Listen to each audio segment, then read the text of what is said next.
School's back in session. I know you guys got a ton of tests coming up and there's gonna be a lot of multiple choice questions.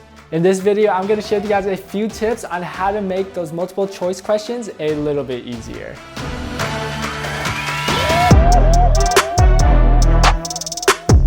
So the ACT and the SAT are two tests that contain a ton of multiple choice questions.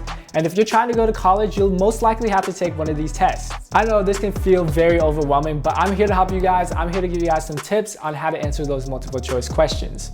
Starting off, it is super important that you guys read the entire question before looking at any possible answers. It's easy to think that you may know what a question is asking and immediately jump to the most logical answer, but oftentimes this can really hurt you. During an exam, we recommend that you read the entire question thoroughly to make sure that there's no curveballs, no tricks, and then move on to the possible answers. Also, try to answer the question in your head before you look at the possible multiple choice answers. This will help prevent you from second guessing yourself and taking even more time on your exam. If you are struggling with answering any specific questions, we suggest just moving on from it and then coming back to it later. Sometimes it is a lot easier to answer the questions that you know first and then come back to the ones that are a little bit harder and answer those later on. This is also a great way to find an answer to a more challenging question that you may not know the answer to.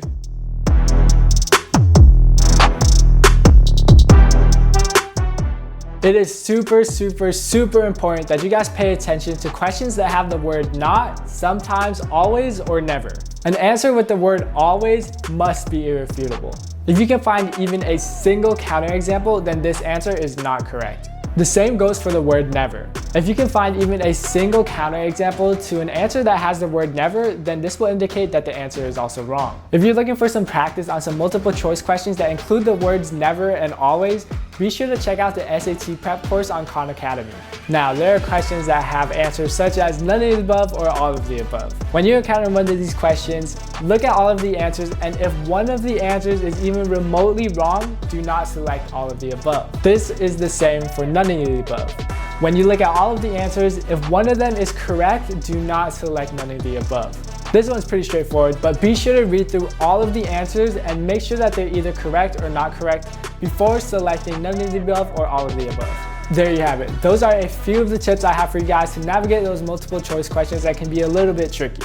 If you guys want more tips, be sure to hit the link down in the description below and check out the article we have down there. We have a ton of resources that you guys can check out over on getschool.com, or you guys can text hello to 335577. As always, if you guys liked our content, be sure to like, comment, subscribe. I'll see you guys in the next one. Peace out.